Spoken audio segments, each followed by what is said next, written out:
آج ہمیں یہ حکم دیا گیا ہے کہ آپ کی خدمت میں ذاکری کے حوالے سے کچھ باتیں بیان کریں، اور چونکہ آپ نے پہلے ذاکری کے کورسز کیے ہوئے ہیں اور خطابت سے متعلق باتیں آپ جانتی ہیں، اس لیے ہم کسی اور زاویے سے آج انشاءاللہ بات کا آغاز کریں گے، اور آج کی شاید یہ پہلی اور آخری گفتگو ذاکری کے عنوان پر ہو، اس لیے ہم کوشش کریں گے کہ جتنی جامع اور مفید گفتگو ہو سکے وہ آپ کی خدمت بیان کریں۔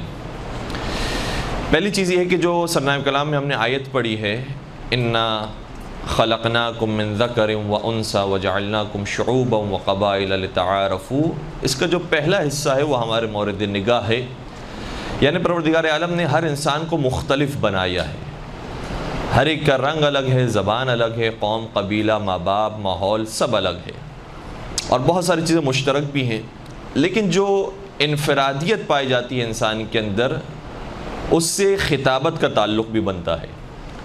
آج سوشل میڈیا پر ممکن ہے کہ بہت سارے افراد وہ ہوں کہ جو بہت زیادہ عالمانہ گفتگو نہ کرتے ہوں، لیکن عوام میں وہ پسندیدہ ہیں، عوام ان کی بات سنتی ہے، عوام کی نگاہ میں وہ مقبول ہیں۔ کیوں؟ اس کی بہت ساری وجوہات ہو سکتی ہیں، من جملہ یہ کہ شاید وہ دیکھنے میں بہت معصوم اور حسین اور شریف لگتے ہیں، تو یہ وجہ بھی ہو سکتی ہے۔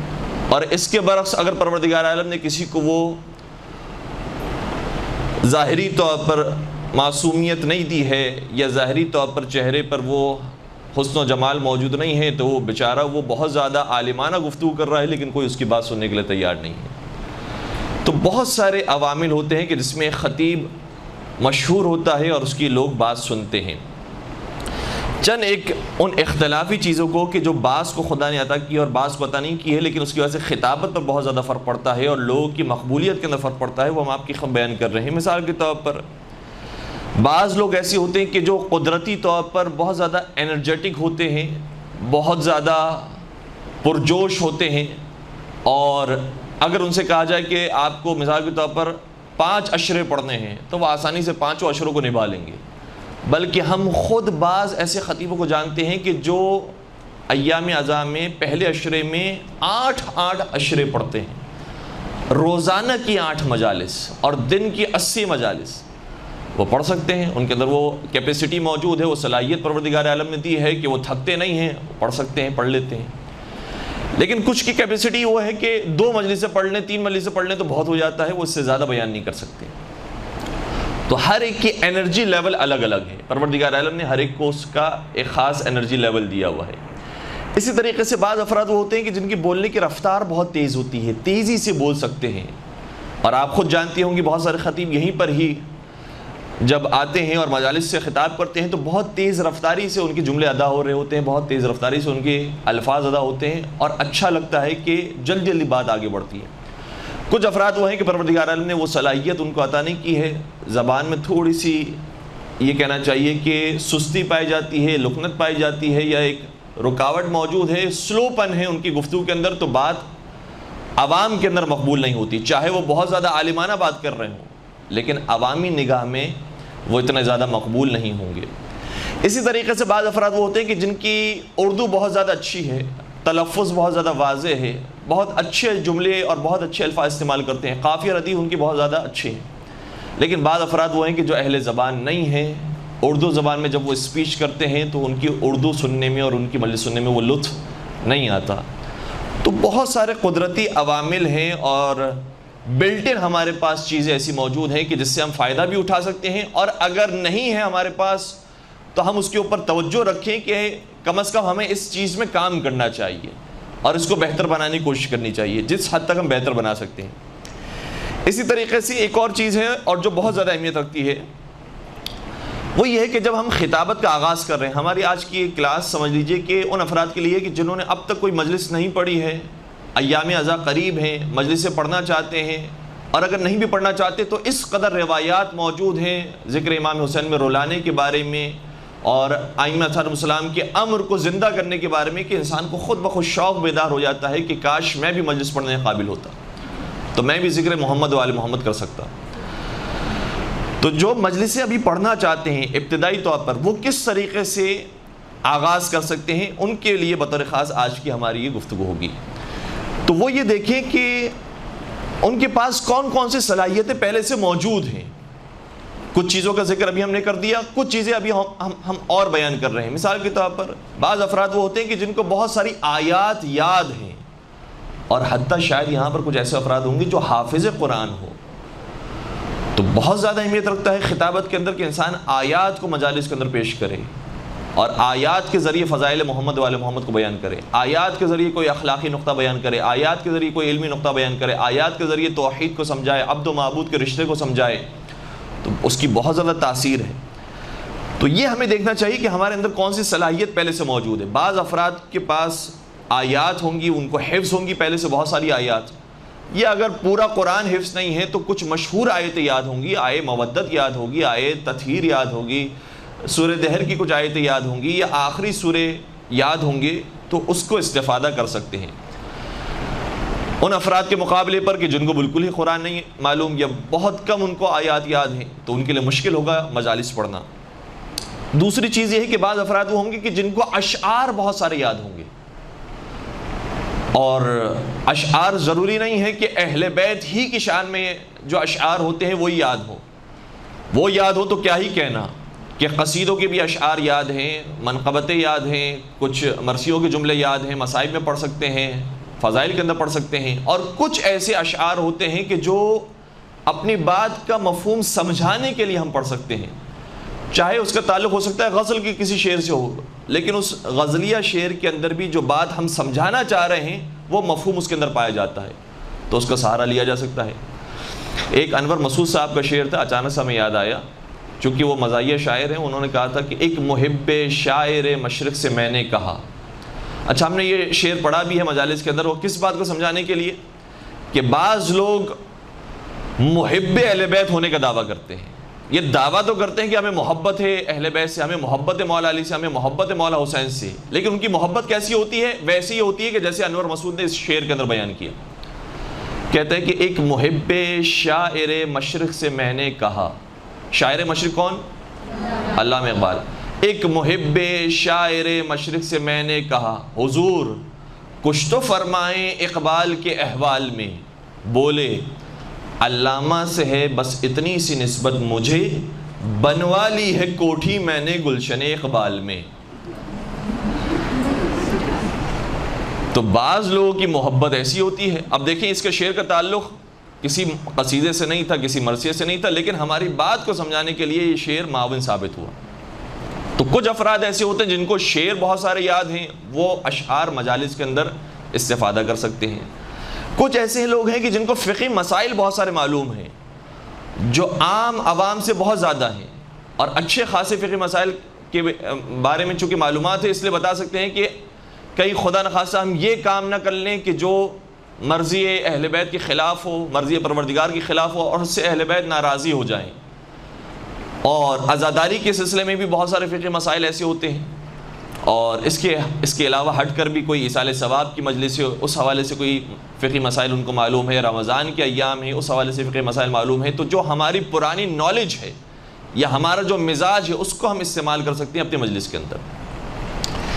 اور اسی طریقے سے بعض افراد کو واقعات بہت اچھے طریقے سے یاد ہوتے ہیں.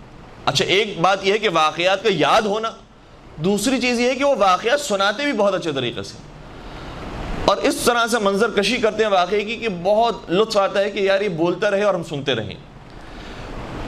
تو اگر واقعات کسی کو یاد ہیں اور وہ اچھے طریقے سے مجالس میں شامل کیے جا سکتے ہیں, تو کیا ہی کہنے ہیں, واقعات کو لے کر آ سکتے ہیں اور خوبصورت انداز میں منظر کشی کر کے کوئی اچھا نتیجہ دے سکتے ہیں. تو یہ ہمیں دیکھنا ہوتا ہے کہ ہمارے اندر کون سی صلاحیت موجود ہے. اسی طریقے سے بعض افراد کے اندر یہ صلاحیت ہوتی ہے کہ وہ کسی کی کاپی بہت اچھی کر سکتے ہیں, اور اس کے برخلاف کچھ اور لوگ بھی ہوتے ہیں جو بالکل بھی کاپی نہیں کر سکتے.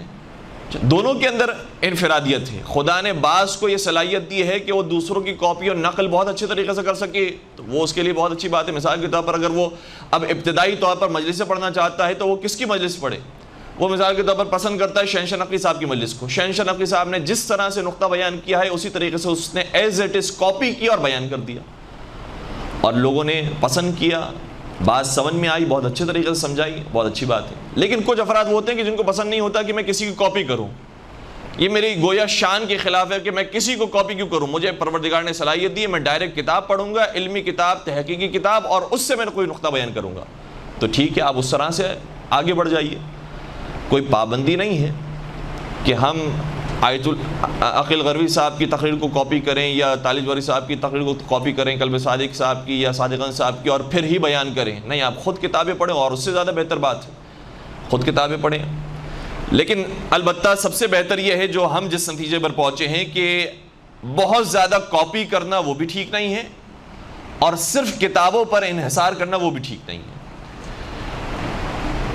کچھ لوگ ایسے ہوتے ہیں جو فل ٹائم کاپی کر رہے ہیں, کبھی کسی کا نقطہ, کبھی کسی کا نقطہ, کبھی کسی کا نقطہ, اور جب ان سے مجلس کے بعد کوئی آگے پیچھے کا سوال کر لیا تو ان کو کوئی جواب نہیں معلوم, کیونکہ ظاہر سی بات ہے انہوں نے کوئی کتاب تھوڑی پڑھی تھی. اب جہاں تک انہوں نے روایت بیان کی وہ تو روایت بیان کر دی, لیکن اس سے پہلے کا جملہ کیا تھا, اس کے بعد کا جملہ کیا تھا, وہ روایت کس کتاب میں موجود ہے, اور اس سے ملتی جلتی اور کون سی روایتیں ہیں, کیا اس سے ٹکرانے والی کوئی روایت ہے, ان کو کوئی نالج نہیں ہے, اس لیے وہ جواب نہیں دے سکیں گے, اور علمی طور پر اتنے مضبوط نہیں ہوں گے جو صرف علماء کی اور خطبہ کی مجالس سن سن کر بیان کرتے ہیں. کتابیں پڑھنے والا وہ مضبوط ہوگا علمی طور پر, لیکن کتابیں پڑھنے والے کے پاس نکات نہیں ہوں گے بیان کرنے کے. ایک واقعہ تو کتاب کے اندر موجود ہے, وہ بہت اچھا واقعہ ہے اور اس کو بیان بھی کیا جا سکتا ہے, مجلس میں بیان بھی کر دیا, لیکن اس واقعے سے نقطے کیا کیا نکلتے ہیں وہ ہنر موجود نہیں ہے. وہ ہنر کیسے آئے گا جب ہم سنیں گے خطبہ کو کہ انہوں نے یہی واقعہ بیان کیا تو کتنے نکات کے ساتھ بیان کیا.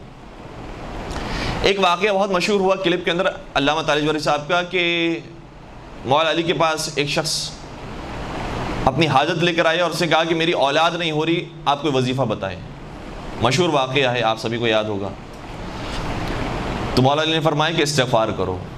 پھر کچھ دیر کے بعد ایک اور شخص آیا, کہا کہ یا علی مجھے رزق میں تنگی ہے, میرے لیے رزق کی دعا فرمائیے, مجھے رزق کی دعا بتائیے. مولا نے فرمایا استغفار کرو. پھر کسی اور نے کوئی اور مسئلہ بیان کیا, میری کھیتی باڑی نہیں ہو رہی. کسی اور نے کچھ اور مسئلہ بیان کیا, اولاد نہیں ہو رہی.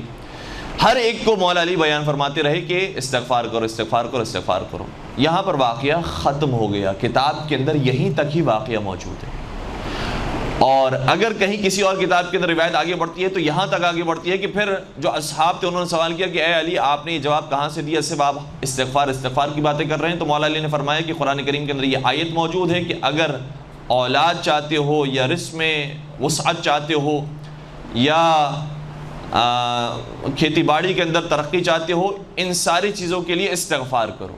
یہ قرآن کریم کے اندر آیت ہے, جس کا مفہوم یہ ہے. وہاں سے میں نے یہ بات بیان کی. واقعہ یہاں پر ختم ہو گیا. لیکن جب علامہ طالب جوہری صاحب نے اس واقعے کو بیان کیا تو پھر آگے ایک جملہ یہ بھی ارشاد فرمایا کہ اب سمجھ میں آیا کہ آل محمد اتنا استغفار کیوں کرتے تھے.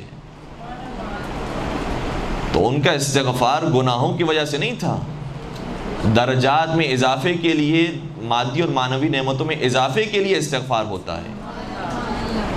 تو یہ نقطہ کسی خطیب کی مجلس میں, کسی عالم دین کی مجلس سے ہمیں مل سکے گا, یا انسان خود اتنا ذہن اس کا شارپ ہو. کبھی کبھار ہوتا بھی ہے, ہم سمجھ رہے ہوتے ہیں کہ یہ عوام میں سے ہے, لیکن عوام میں سے بھی کچھ افراد اتنے زیادہ ذہانت رکھتے ہیں کہ جب وہ واقعہ پڑھتے ہیں تو اس کے اندر ہمیں کچھ 4 نقطے بتا دیتے ہیں کہ اس واقعے سے یہ 4 نقطے نکلتے ہیں, لیکن جو تجربہ کار خطیب ہو سکتا ہے کہ وہ اتنے نکات نہ نکال سکے.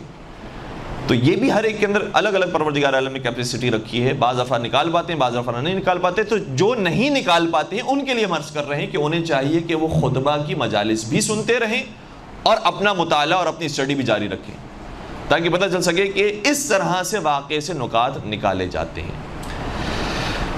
ایک درود پڑھ دیجیے گا محمد و آل محمد پر.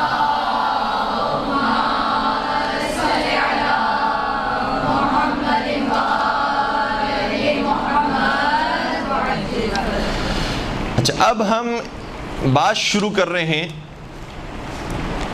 کہ مجلس کے اندر کون کون سی چیزیں اور کون کون سے اجزاء ہوتے ہیں. مجلس کے اجزاء کون کون سے. اچھا, پہلے یہ انشاءاللہ ہم بیان کریں گے, اس کے بعد ہم بیان کریں گے کہ ان اجزاء کو کیسے حاصل کیا جائے اور کیسے اس کے اوپر کام کیا جائے. مجلس کے اجزاء کیا ہیں؟ 3 بنیادی چیزیں ہیں: خطبہ, فضائل, مصائب. خطبہ, فضائل, مصائب. یہ پروڈکٹ ہے, یہ آؤٹ کم ہے کہ جو مجلس میں آنی چاہیے. جب بھی انسان ممبر پر بیٹھے گا یہ 3 چیزیں ضرور سامعین کے سننے کو ملے گی اور حاضرین دیکھیں گے کہ یہ 3 چیزیں خطیب نے پرووائڈ کی ہے: خطبہ، پھر فضائل، پھر مسائل۔ پھر خطبے کے اندر چیزیں ہیں کہ جب خطبہ، بالخصوص ہم چونکہ بگنرز کے لیے بیان کر رہے ہیں جو ابتدائی طور پر انشاءاللہ تقریر کی کلاس شروع کرنے چاہ رہے ہیں اور خطابت کی فیلڈ میں آنے والے ہیں انشاءاللہ، تو خطبہ ابتدائی طور پر بہت سادہ سا رکھیں جو آپ کو آسانی سے یاد ہو جائے، یا پہلے سے کوئی خطبہ یاد ہے تو اسی کی اصلاح کر کے اس کو بیان کرنے کی کوشش کریں۔ خطبے کے اندر کون کون سی چیزیں ہونی چاہیے؟ اعوذ باللہ، بسم اللہ، الحمدللہ، والصلاۃ والسلام، اور جب ابی القاسم محمد پر درود ہو جائے، اللہم صل۔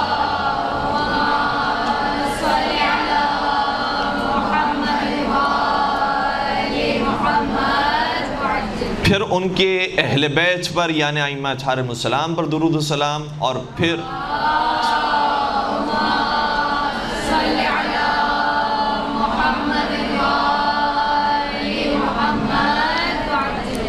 ان کے دشمنوں پر لعنت، اور پھر اما بعد کہہ کر آیہ کریمہ کی تلاوت کرنا۔ سرنامہ کلام میں کوئی آیت عام طور پر ہوتی ہے، ورنہ حدیث بھی بیان کرنا چاہیں تو کوئی شرعی اعتبار سے تو حرج نہیں ہے، حدیث بھی بیان ہو سکتی ہے، لیکن علمی طور پر اور عرفی طور پر قرآن کریم کی آیت بیان ہوتی ہے۔ اب ہم ایک مختصر سا خطبہ پڑھ رہے ہیں، آپ دیکھیے گا کہ ساری چیز اس کے اندر موجود ہے یا نہیں ہے، اور نوٹ ڈاؤن کر لیجئے گا کہ جب ہم خطبہ پڑھیں تو یہ ساری چیزیں اس کے اندر ہونی چاہیے، چاہے کم ہو چاہے زیادہ ہو۔ اگر آپ کو زیادہ یاد ہے تو بہت اچھی بات ہے، اتنا زیادہ آپ خطبے کے اندر بیان کریں اور خطبہ خوبصورت ہو جائے گا۔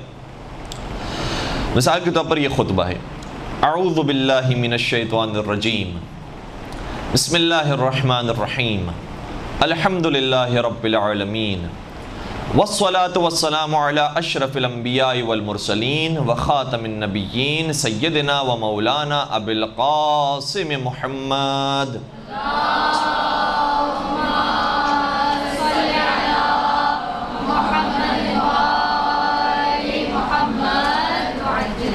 وعلى أهل بيته الطيبين الطاهرين المعصومين المظلومين ولعنة الله على أعدائهم أجمعين، أما بعد فقد قال الله تبارك وتعالى في محكم كتابه المجيد وفرقانه الحميد، بسم الله الرحمن الرحيم، قل لا أسألكم عليه أجرا إلا المودة في القربى۔ درود پڑھ دیجئے محمد و آل محمد۔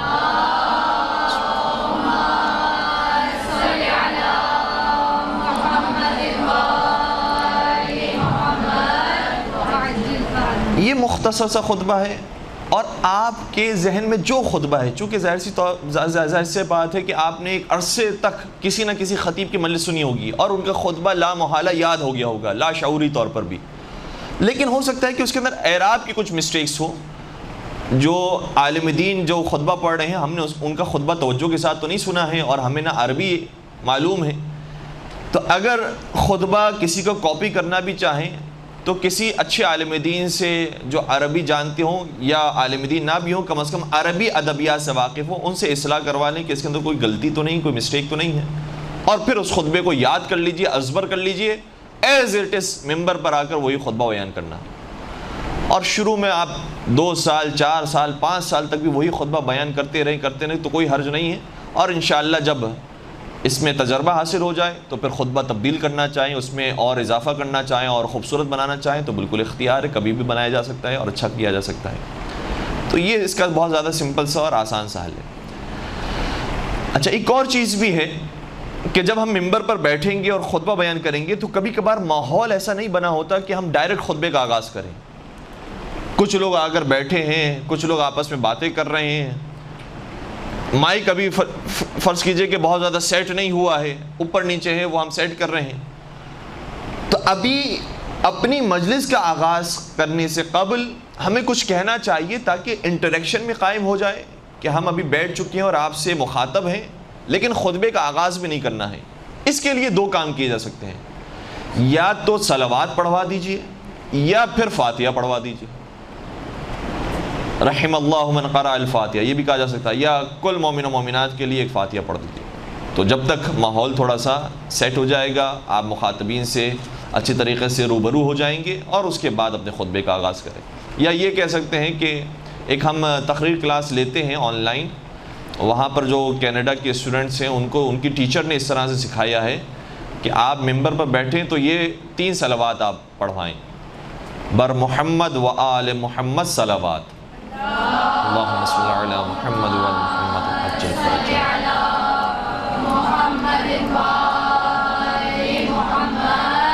بر علی و اولاد علی صلوات،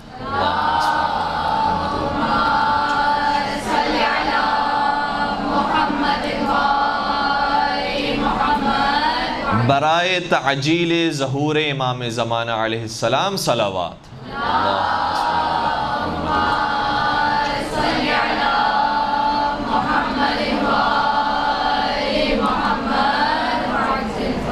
تو البتہ یہ بچوں کے لیے تھا کہ وہ 3 صلوات پڑھائیں، لیکن ہمیں دیکھنا پڑتا ہے کہ مجمع ایسا ہے کہ جس میں 1 صلوات پڑھوانا کافی ہے، اور کس مناسبت سے ہمیں پڑھوانی چاہیے. ایام فاطمیہ ہے تو ہم یہ کہہ سکتے ہیں کہ شہزادی کی خوشنودی کے لیے درود پڑھ دیجئے، یا اللہم صل علی محمد و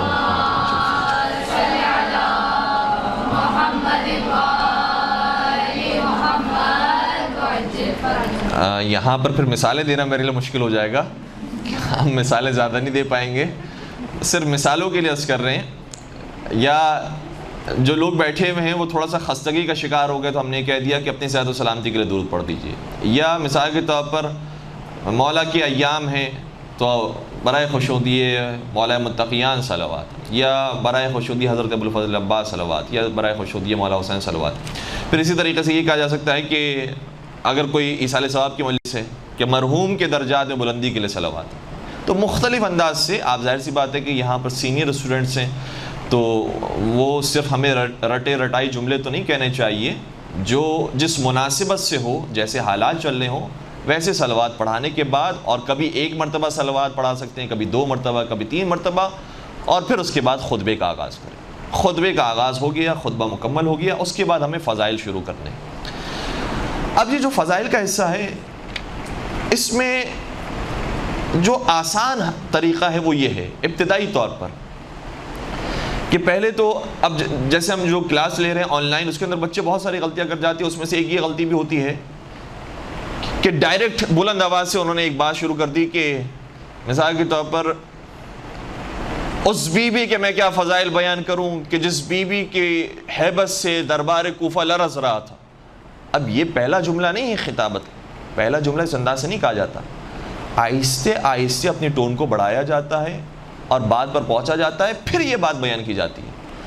تو سب سے پہلے تو یہ کہنا چاہیے عزیزان گرامی، یہ نوٹ کر لیجئے، عزیزان گرامی، سامعین محترم، سامعین گرامی، حضرات گرامی، مومنین کرام، کوئی بھی اس طرح کا لفظ کہ جس سے ایک انٹریکشن قائم ہو کہ ہم آپ سے مخاطب ہیں. جو ہم رٹ کر آئے ہوئے ہیں وہ ہم بیان نہیں کر رہے ہیں، ہم آپ کو مخاطب ہو کر آپ کے لیے کچھ مطالب لے کر آئے ہیں جو آپ کو اس انداز سے سمجھانا چاہتے ہیں. تو ایک شائستہ انداز ہو، سامعین گرامی، سامعین محترم، اور اس کے بعد کوئی تمہید بیان کرنا چاہے تو تمہید بھی ہو سکتی ہے، لیکن تمہید کیا ہونی چاہیے یہ بھی مختلف موضوعات کے حساب سے مختلف ہوگی. فرض کریں کہ ایک ہم مختصر سی آپ کی خدمت میں ایک مثال عرض کر دیتے ہیں مجلس کی کہ آئیڈیا ہو سکے کہ شروع میں مجلس کس طرح سے تیار کی جا سکتی ہے. فرض کریں کہ ہمیں مغفرت کے موضوع پر، توبہ استغفار کے موضوع پر اسپیچ کرنی ہے. ہم نے جو آیت سرنامہ کلام میں بنائی وہ یہ بنائی ہے، بسم اللہ الرحمن الرحیم، یا ایھا الذین، نہیں یہ آیت ہے قل یا عبادی الذین اسرفوا علی انفسہم لا تقنطوا من رحمت اللہ ان اللہ یغفر الذنوب جمیعا انہ هو الغفور الرحیم. درود پڑھ دیجئے محمد و آل محمد.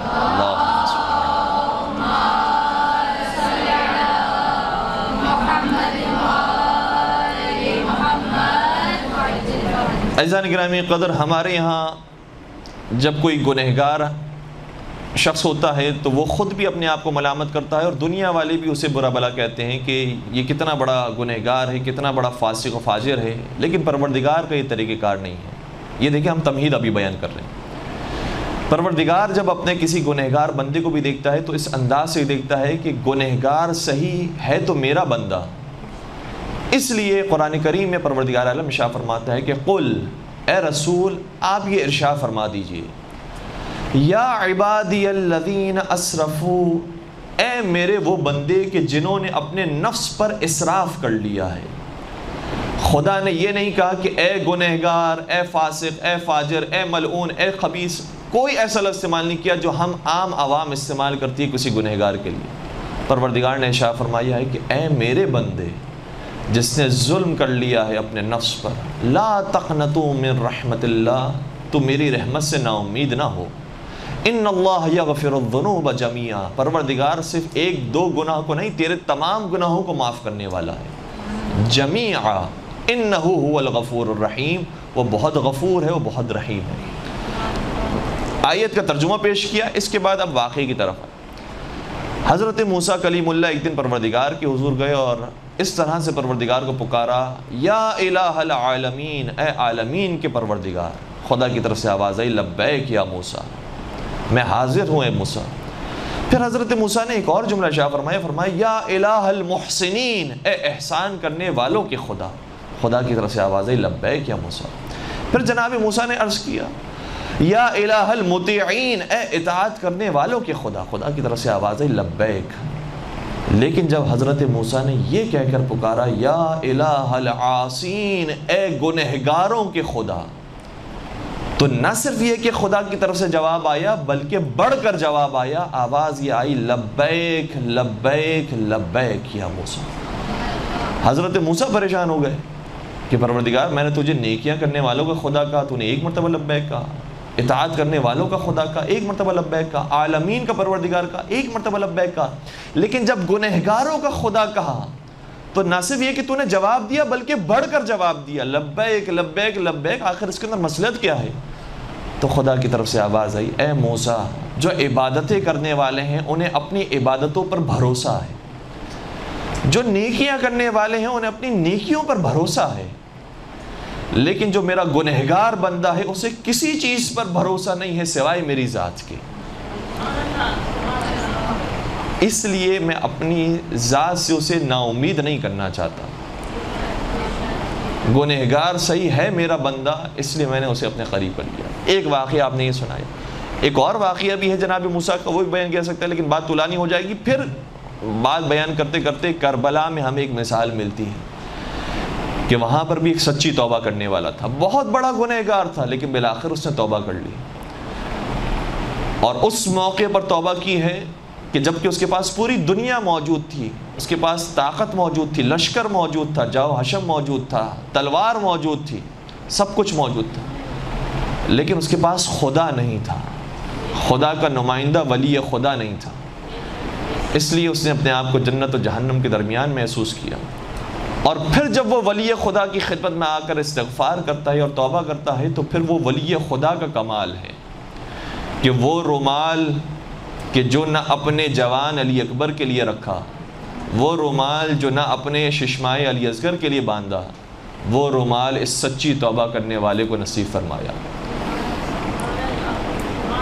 اور پھر اس طرح سے جناب حر کے کچھ مصائب کے جملے، اور جب مصائب کے اختتام ہوں تو تھوڑے سے وقفے کے بعد وَسَيَعْلَمُ الَّذِينَ ظَلَمُوا أَيَّ مُنْقَلَبٍ يَنْقَلِبُونَ أَلَا وَلَعْنَةُ اللَّهِ عَلَى الْقَوْمِ الظَّالِمِينَ إِنَّا لِلَّهِ وَإِنَّا إِلَيْهِ رَاجِعُونَ۔ اور پھر اگر ماحول ایسا ہو کہ جس میں دعائیں کروائی جا سکتی ہیں تو دعائیں کروانی جائیں، ورنہ کبھی کبھار خاص طور پر ایام اعزاء کی مجالس کے اندر ماتم کا آغاز ہو جاتا ہے، اس لیے ماتم حسین کہہ کر ہم ممبر کو چھوڑ دیں، مجلس یہاں پر مکمل ہو جائے گی۔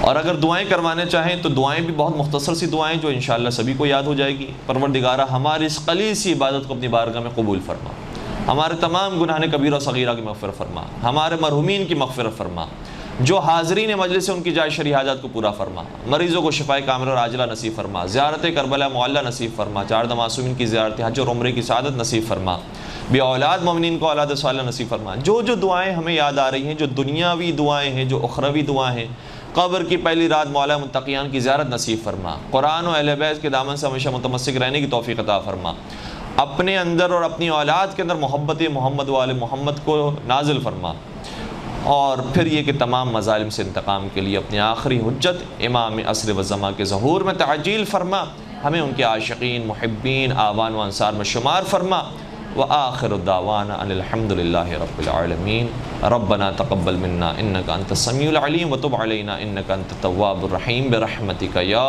ارحم الراحمین. درود بھی پڑھ دیجئے محمد.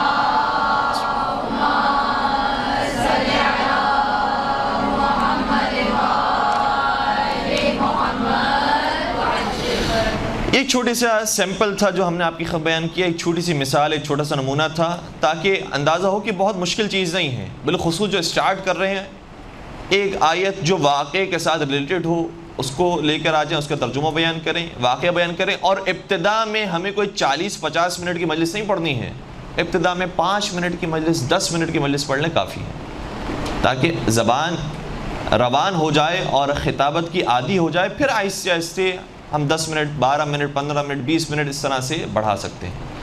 اور اس کے لیے ایک کام کرنا چاہیے جو ابتدائی طور پر تقریباً سبھی لوگ کرتے ہیں، چاہے کوئی بھی خطیب ہو، اس سے خالی نہیں ہے.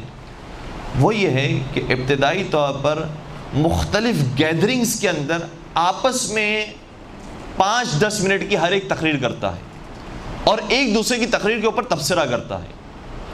آپ 5 افراد کے گروپ بنا لیں، 10 افراد کے گروپ بنا لیں، لیکن جتنے کم افراد ہوں اس طرح سے کہ آڈینس بھی محسوس ہو اور ہر ایک کی باری آئے ہر ہفتے مجلس پڑھنے کی. ایک ہم نے دن طے کر لیا، جمعے کا دن ہے، ہفتے کا دن ہے، اتوار کا دن ہے، جس میں سب فارغ ہیں، اس دن ہمیں 2 گھنٹے کی اس طرح سے خطابت کی کلاس رکھنی ہے. ہر ایک اس میں آ کر 10 منٹ کی 15 منٹ کی تقریر کرے گا اور ہر ایک دوسرے کے بارے میں بیان کرے گا کہ بھی مجھے یہ چیز اچھی لگی، یہ چیز اچھی نہیں لگی، یہ خامیاں تھیں، یہ خوبیاں تھیں، یہ سیکھنے کو ملا اور اس میں آپ بہتری لا سکتے ہیں، یہ کر سکتے ہیں، یہ کر سکتے ہیں. اور زیادہ تنقید نہ کریں تو زیادہ اچھا ہے. تنقید کرنا واقعاً بہت آسان کام ہوتا ہے کہ آپ نے یہ نہیں پڑھا اور اس طرح نہیں کیا اور اس طرح کر لیتے تو اچھا ہوتا. اور تنقید حتیٰ بڑے بڑے خطیبوں کے اوپر بھی ہو سکتی ہے کہ انہیں ایسا نہیں بولنا چاہیے تھا، ان الفاظ کا استعمال کرنا چاہیے تھا، اس طرح سے ایکشن نہیں کرنا چاہیے تھا، اس طرح سے کرنا چاہیے تھا تو اچھا ہو جاتا، یہ ہو جاتا. ہمارے لیے دوسروں کے اوپر تنقید کرنا آسان ہے، لیکن دوسروں کی خوبیاں بیان کرنا تاکہ اس کا مزید حوصلہ بڑھے. آج آپ نے خطبہ بڑے اچھے انداز میں بیان کیا، جم کر پڑھا ہے، اچھی طرز میں پڑھا ہے، جس طرح سے مخاطب آپ ہوئے ہیں بہت اچھا انداز تھا. ہمیں محسوس ہو رہا تھا کہ آپ ہم سے گفتگو کر رہے ہیں، ایسا نہیں تھا کہ رٹا رٹایا کوئی مواد تھا وہ آپ نے ریڈ کر دیا. تو اس طرح سے جو تعریفی کلمات ہیں اس سے حوصلہ ایک دوسرے کا بڑھائیں. اور کوئی ایک بات اگر ہو سکے کہ یہ پوری تقریر کے اندر یہ تھوڑی سی اریٹیٹ کر رہی تھی بات، اگر یہ ہو جاتا تو بہت بہتر ہوتا. مثال کے طور پر آپ نے دیکھا کہ وہ پوری مجلس دیکھ کر پڑھ رہی ہیں، تو کاش آپ اگر دیکھ کر نہیں پڑھتی ہیں، دیکھ کر کچھ حصہ پڑھتی، کچھ حصہ نہیں پڑھتی، تو محسوس ہوتا کہ آپ ہم سے بات کر رہی ہیں، صرف ریڈنگ نہیں کر رہی، تو یہ اچھا لگتا. اور اسٹارٹنگ میں اگر کوئی دیکھ کر بھی پڑھتا ہے تو بھی کوئی حرج نہیں ہے، کم از کم بولنے کا حوصلہ تو ملے کہ ہم دیکھ کر بھی پڑھ سکتے ہیں. آہستہ آہستہ وہ آپ کے لیے بلکہ دیکھ کر پڑھنا مشکل ہو جائے گا، بغیر دیکھے پڑھنا آسان ہو جائے گا، یہ حالت ہو جائے گی. اور ایک اور ہم اپنے دوست کا واقعہ بیان کریں، اور وہ ماشاءاللہ سے اب اتنے بڑے خطیب ہیں کہ نشر پاک کی کئی مجالس انہوں نے پڑھی ہیں. ہمارے ہم کلاسی تھے اور ابھی بھی کراچی کے اندر ہیں، لیکن چونکہ بات تھوڑی سی ایسی ہے اس لیے ہم ان کا نام نہیں لینا چاہتے. جب انہوں نے خطابت کا آغاز کیا تو دیکھ کر مجلس وہ نہیں پڑھنا چاہتے تھے، بغیر دیکھے پڑھنا چاہتے تھے. جب ممبر پر بیٹھے تو خطبہ تو یاد تھا انہیں، خطبہ پڑھ ڈالا، لیکن خطبے کے بعد بات کس طرح سے شروع کی جاتی ہے اور کیا میٹر تھا وہ ذہن سے نکل گیا. اور ایک مرتبہ نہیں کئی مرتبہ ان کے ساتھ اس طرح سے ہم نے خود دیکھا کہ خطبہ پڑھا اور کچھ نہ بولا گیا، ممبر سے نیچے اتر آئے، کچھ بولا ہی نہیں گیا، مجلس ہی نہیں پڑھ سکے اور ممبر سے نیچے اتر آئے. اور ظاہر سی بات ہے کہ شرمندگی ہوتی ہے تو وہ پوری کلاس چھوڑ کر باہر ہی نکل گئے، کسی سے پھر ملاقات ہی نہیں کی اس دن. تو یہ ہوتا ہے ابتدا میں، اور گھبرانے کی ضرورت نہیں. جیسے ہم نے عرض کیا کہ اب وہ نشر پاک کی مجالس پڑھ رہے ہیں، تو ہر ایک شروع میں اسی طرح سے ہوتا ہے. چاہے کوئی سوئمنگ کرنا سیکھتا ہے تو ہاتھ پیر مارتا ہے، ڈوبتا ہے، اس کو سہارے کی ضرورت ہوتی ہے. کوئی انگلش بولنا سیکھتا ہے تو بہت زیادہ غلط الفاظ استعمال کر لیتا ہے، اس کو سکھایا جاتا ہے کہ نہیں اس کو اس طرح سے پروناؤنس کیا جاتا ہے، اس طرح سے جملے کہے جاتے ہیں، تو مشکل ہوتی ہے. تو اسی طرح سے خطابت کے اندر بھی یہ ہے، ڈس ہارٹ ہونے کی ضرورت نہیں ہے کہ ہم سے بہت غلطی ہو گئی، بہت غلط ہو گیا ہم سے. سب جانتے ہیں کہ آپ کی ابتدائی مجالس ہیں، آپ نے ابھی شروع کی ہیں، مارجن ہر ایک دیتا ہے. اور یہ ایک اور بات ہم بیان کرتے ہیں جو ہمارا بھی خود کا تجربہ بھی ہے. وہ یہ ہے کہ اگر ہم نے محسوس بھی کیا ہے کہ ہم ویسا بیان نہ کر سکے کہ جیسا حق بنتا تھا اور جیسے ہم نے تیاری کی تھی، تو اس کا اظہار کرنے کی ضرورت نہیں ہے. یہ کہنے کی ضرورت نہیں ہے کہ آج سوری معذرت چاہتے ہیں کہ ہم ایسا بیان نہیں کر سکے، آج جو ہم تیاری کر کے آئے تھے وہ ہم پڑھ نہیں سکے، یا معذرت چاہتے ہیں کہ آپ جس طرح سے توقع رکھتے تھے ہم اس توقع پر پورا نہیں اترے. آپ نے جہاں اظہار کر دیا اپنی کمی کا، تو جو نہیں سمجھ رہے تھے وہ بھی سمجھ جائیں گے کہ ہاں انہوں نے آج صحیح مجلس نہیں پڑھی تھی. اور ہم نے خود محسوس کیا کتنے بڑے بڑے خطبہ کی مجالس بھی کبھی کبھار البتہ اتفاق ایسا ہوتا ہے کہ پوری 1 گھنٹے کی مجلس پڑھی انہوں نے، لیکن کوئی اس کے اندر خاص بات نہیں تھی، کوئی خاص میٹر نہیں تھا، کوئی اس کے اندر درود و سلام نہیں ہو سکا اور کوئی نعرے کچھ بھی نہیں ہوا، لیکن پوری مجلس پڑھنے کے باوجود پھر بھی کانفیڈنس کے ساتھ وہ نیچے اترے اور سب کے ساتھ اچھے طریقے سے اشاج بشاج طریقے سے سلام دعا کر کے اور رخصت ہو گئے.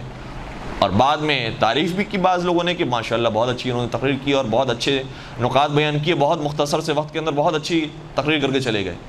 لیکن اگر وہ خود خطیب کہہ دیتے کہ آج میں بغیر تیاری کے تھا اس لیے معذرت چاہتا ہوں کہ آپ کو میں زیادہ نکات بیان نہیں کر سکا، تو پھر ہر ایک یہ کہتا کہ دیکھیں آج ان کی مجلس ویسی نہیں تھی جیسے ہمیشہ ہوتی ہے.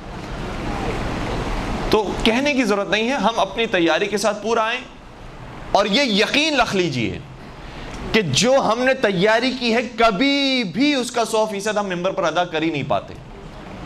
بڑے بڑے خطیبوں کی ہم بات کر رہے ہیں کہ جیسی انہوں نے تیاری کی ہے وہ یا تو اس کا 80% 70% ادا کر پاتے ہیں، بہت ساری چیزیں ان کے ذہن سے نکل جاتی ہیں، اور ظاہر سی بات ہے اگر نکل بھی جاتی ہیں تو وہ نقطہ محفوظ ہوتا ہے، بعد میں کسی اور مجلس میں وہ بیان کر دیتے ہیں. لیکن ایسا نہیں ہوتا کہ جو ہماری تیاری ہے اس کا 100% ہم ممبر پر ادا بھی کر پائیں. کبھی وقت میں گنجائش نہیں ہوتی، کبھی کوئی بات کہیں اور نکل جاتی ہے، کبھی ہمیں وہ واقعہ ذہن سے نکل جاتا ہے، وہ حدیث ذہن سے نکل جاتی ہے، وہ نقطہ ذہن سے نکل جاتا ہے، اور اس کا 70% 60% کبھی ہم ادا کر پاتے ہیں. اور ابتدائی مجالس کے اندر تو کبھی کبھار ہم 50% بھی ادا کر لیں تو بھی بہت ہے. لکھی ہے ہم نے مجلس 3 صفوں کی اور اس کے اندر ہم نے صرف نکات لکھے ہیں، لفظ بلفظ بھی نہیں لکھی، لیکن جب ہم بیان کرنے آئیں گے تو شاید 1.5 صفحہ ہم بیان کر پائیں، بہت ساری چیزیں ہم آگے پیچھے کی بھول گئے. تو یہ ہوتا ہے، نارمل بات ہے، اس کے اندر کوئی پریشان ہونے کی ضرورت نہیں کہ میں نے تیاری جیسے کی تھی ویسے ہم بول نہیں پائے ہیں اور معذرت چاہتے ہیں اور یہ وہ، یہ ہر ایک کے ساتھ ہوتا ہے، نارمل بات ہے، اس لیے اس کا اظہار کرنے کی کوئی ضرورت نہیں ہے. ایک اور درود پڑھ دیجیے گا، محمد و آل محمد.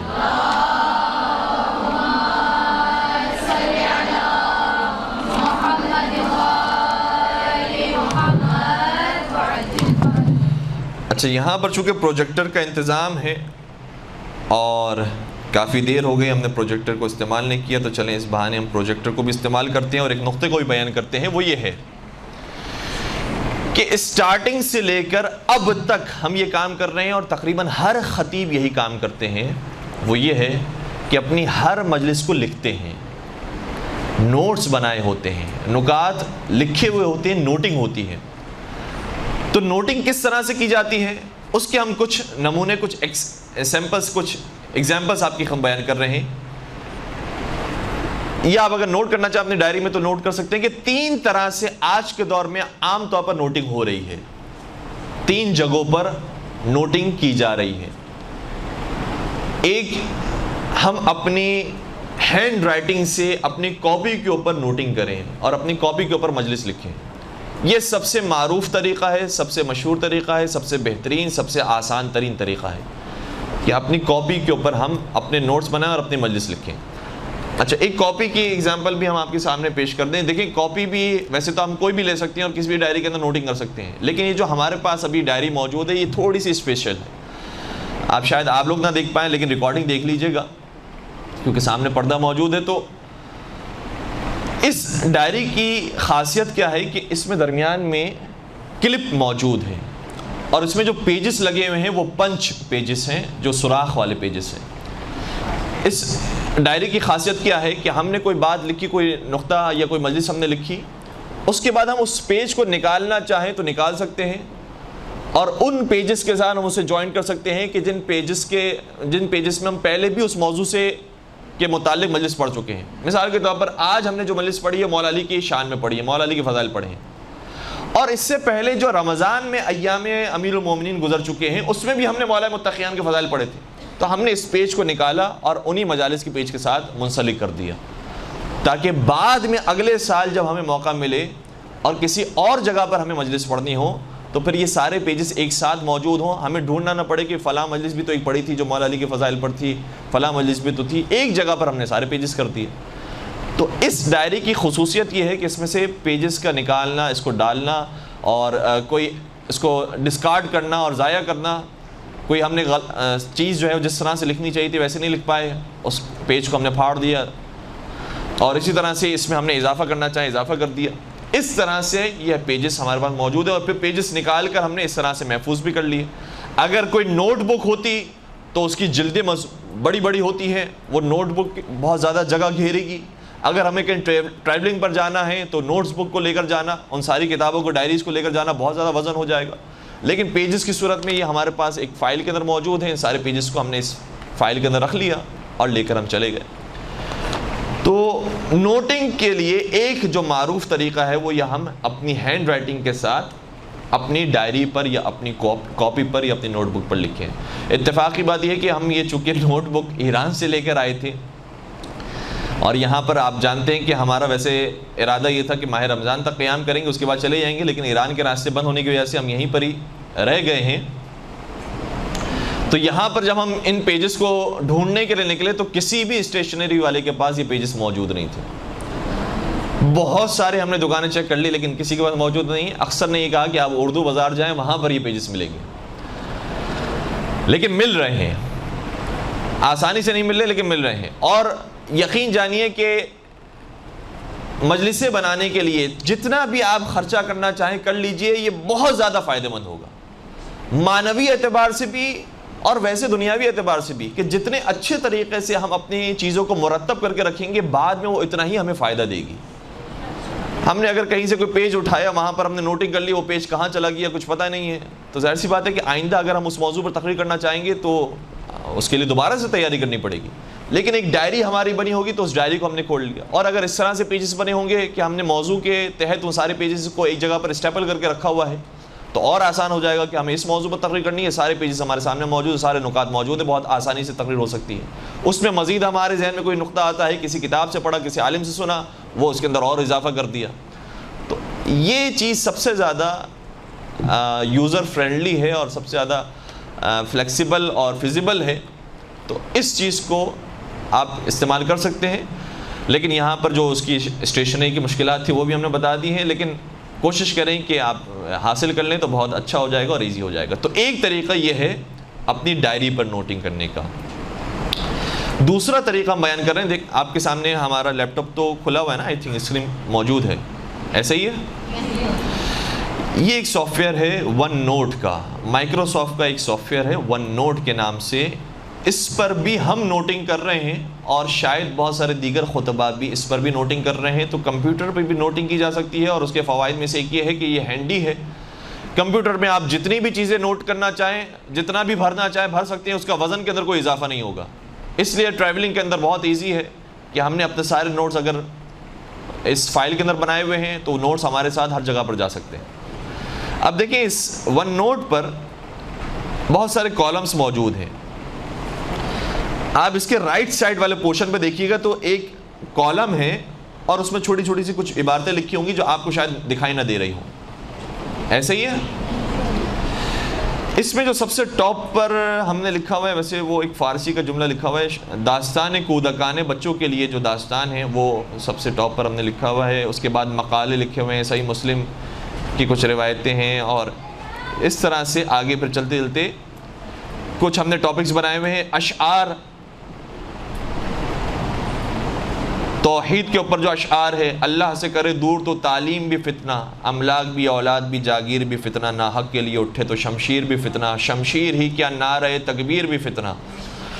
تو اور اس کے ذیل میں ہم نے ایک نقطہ بھی لکھ دیا ہے کہ خود مولا علی نے علیہ السلام نے یہ فرمایا، یہ نعرہ تکبیر کیوں فتنہ ہے؟ کیونکہ کلمۃ حق یراد بہ الباطل، نعرہ تکبیر حق ہے، سچ ہے، نعرہ تکبیر اللہ اکبر بالکل ہونا چاہیے، لیکن اس نعرہ تکبیر سے جو غلط فائدہ تاریخ میں اٹھایا گیا ہے کہ اسی نعرے کے ساتھ نماز رسول کا سر تن سے جدا کیا گیا، تو کلمۃ حق یراد بہ الباطل، بہت سارے اچھے جملے اور اچھے کلمے ہیں کہ جن کو باطل کے ساتھ استعمال کیا گیا ہے۔ یہ ہم نے مثال کے طور پر اس شعر کے ساتھ نقطہ بھی لکھ دیا۔ پھر حضرت ابو طالب علیہ السلام کی شان میں شعر ہے، رسول ہم نے لکھا ہے کہ بس اس خطا پہ تجھے اس جہان نے چھوڑا ہے کہ تیرے لال نے ان کے بتوں کو توڑا ہے۔ پھر پیغمبر اکرم پر جو اشعار ہیں کہ ایمان بدلتے رہتے ہیں، قرآن بدلتے رہتے ہیں، کچھ لوگ رسول صادق کے فرمان بدلتے رہتے ہیں۔ پھر جناب خدیجہ پر ہیں، پھر حضرت زہرا پر ہیں، پھر مولا علی علیہ السلام پر ہیں۔ یہ سارے اشعار کی فہرست سے جو ہم نے تھوڑی سی نوٹ کی ہوئی ہے۔ اس کے بعد پھر توحید سے متعلق مختلف نکات موجود ہیں، پھر اخلاقی نکات موجود ہیں، پھر ائمہ علیہ السلام، معصومین علیہ السلام پر پے در پے ہم نے اس کے اندر کالمز بنائے ہوئے ہیں۔ بہت اچھے اس کے اندر آپشنز موجود ہیں۔ اس سافٹ ویئر کو آپ ضرور استعمال کریں، ون نوٹ کے نام سے سافٹ ویئر ہے۔ بالخصوص وہ یہاں پر خطبہ حضرات جو موجود ہیں جو پہلے سے مجلسیں پڑھ رہے ہیں، ان کے پاس جو بہت ساری چیزیں سیو ہو چکی ہیں، اب وہ اس چیز پر شفٹ ہو جائیں تو بہت اچھے طریقے سے ہینڈی رہے گا اور وہ ہر جگہ پر جا کر اس نقطے کو دیکھ سکیں گے۔ اور پھر اس کے اندر شیئرنگ کا آپشن بھی ہے، جس کو آج کل ہم کہتے ہیں کہ کلاؤڈنگ کا آپشن بھی موجود ہے، کہ ہمارے لیپ ٹاپ پر بھی یہ فائل موجود ہے، ہمارے موبائل پر بھی یہ فائل موجود ہے، کسی اور جگہ پر ہم اپنے اکاؤنٹ سے یہ فائل کھولنا چاہیں تو وہاں پر بھی ہمارے پاس اویلیبل ہے۔ تو اس کے اندر کلاؤڈنگ کا آپشن بھی موجود ہے۔ یہ ایک سافٹ ویئر ہے۔ دوسرا سافٹ ویئر اور ہے ان پیج کا، جو ہم پہلے استعمال کیا کرتے تھے، اس کو بھی ہم کھول کے آپ کی خدمت میں بیان کر دیتے ہیں۔ اس پر پہلے ہم مجالس لکھا کرتے تھے،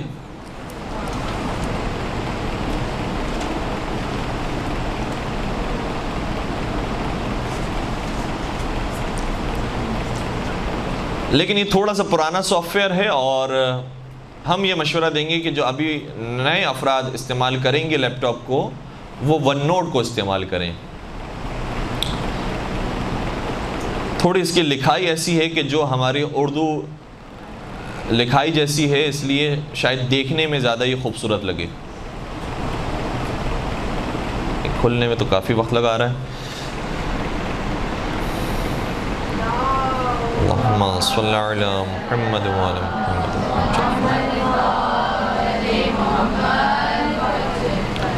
دیکھیں یہ فائل کھل گئی اب، اور ہم نے فرض کریں ایک ابھی ہم فائل کھولتے ہیں مصائب کے نام سے۔ یہ ہماری فائل ہے جس میں ہم نے صرف مصائب لکھے ہوئے ہیں۔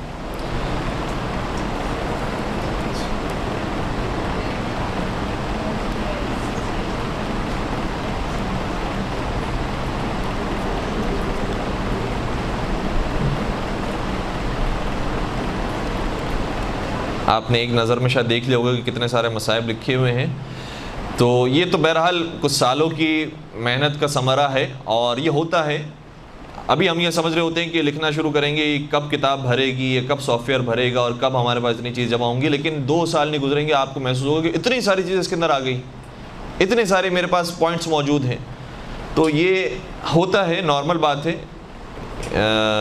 محسوس نہ کریں کہ ابھی ہمارے پاس تو ڈائری خالی ہے، آسانی سے بہت جلدی بھر جائے گی۔ یہ سب سے پہلا جو عام طور پر ہمارے یہاں ایام اعظام میں پہلی مجلس میں یہ مسائل پڑھے جاتے ہیں مدینہ سے کربلا روانگی کے، جو 28 رجب کو مولا امام حسین علیہ السلام کا قافلہ مدینہ سے کربلا کی طرف روانہ ہوا، تو اس کے مسائل یہ ہم نے اس صفحے پر لکھے ہوئے ہیں۔ اس کا آخر میں ایک شعر بھی لکھا ہے کہ اچھا ہی کیا مظلوم کہ تم کعبے سے نکل آئے، ورنہ یہ امت خیمے کے بدلے کعبے کو آگ لگا دیتی۔ یا جینے کے واسطے تو سبھی چھوڑتے ہیں گھر، کچھ اور ہی طرح کی تھی ہجرت حسین کی۔ پھر کربلا جب پہنچے مولا امام حسین علیہ السلام تو بنی اسد والوں سے کیا وصیتیں فرمائی۔ پھر جناب مسلم بن عقیل کے مسائل، جناب حر علیہ السلام کے مسائل، طفلان مسلم، جناب سعید ابن عبداللہ زہیرقین، جناب اون محمد، جناب علی اکبر علیہ السلام، جناب قاسم علیہ السلام، جناب مولا غازی عباس علیہ السلام، جناب اصغر علیہ السلام، مولا امام حسین علیہ السلام، اور ان کے بعد کے جو مصائب ہیں یہ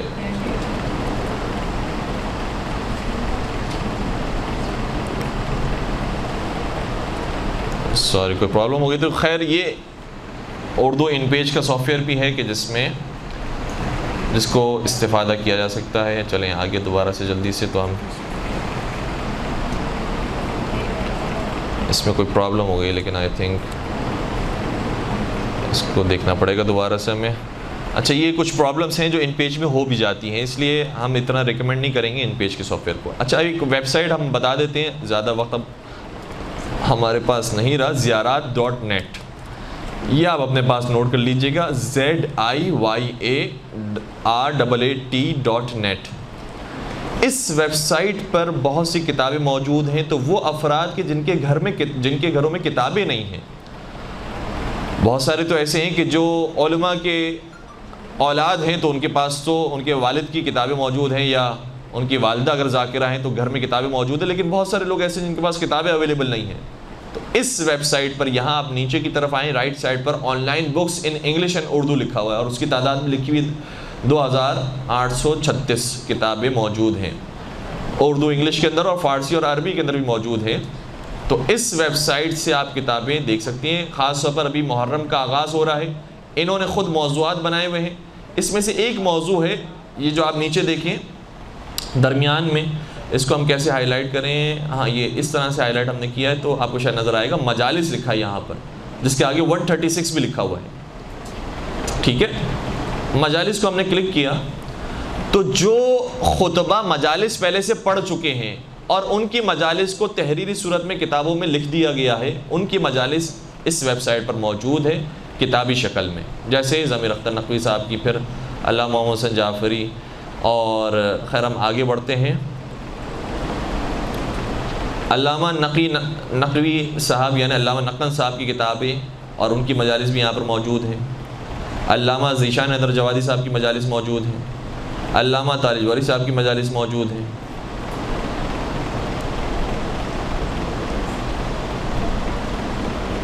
اور اس طرح سے آگے کافی پیجز ہیں، 6 پیجز تک مختلف علماء کی یہاں پر کتابیں موجود ہیں. مرزا اطہر صاحب کی مجالس موجود ہیں. ٹھیک ہے، تو مجالس سے آپ ہیلپ لے سکتے ہیں. اور اس کے علاوہ کئی سارے اور موضوعات بھی اس ویب سائٹ پر موجود ہیں. تو جس موضوع پر ہمیں چاہیے ہوں کتابیں وہ یہاں پر اویلیبل ہیں. ایک مجالس کا موضوع بہت زیادہ اہم ہے ماہ محرم کے لیے. دوسرا عزاداری کا موضوع جو اوپر کی طرف ہے، اس کو بھی ہم تھوڑا سا ہائی لائٹ کرتے ہیں، آپ کو شاید انشاءاللہ دکھائی دے جائے گا. عزاداری کے آگے 42 لکھا ہوا ہے. اس پر ہم نے اگر کلک کیا تو عزاداری سے متعلق جو کتابیں ہیں، مقاتل جو موجود ہیں، وہ اس پیج پر موجود ہیں. تو انشاءاللہ اس طریقے سے آپ آسانی سے مجالس تیار کر سکیں گے اور ایام اعظام میں خطابت فرما سکیں گے. بہت ساری اور باتیں تھیں جو ابھی رہ گئی ہیں، لیکن آپ کا وقت چونکہ ہو گیا ہے، اس لیے ہم التماس سے دعا کریں گے. مل کر درود پڑھ دیجیے محمد و آل محمد پر.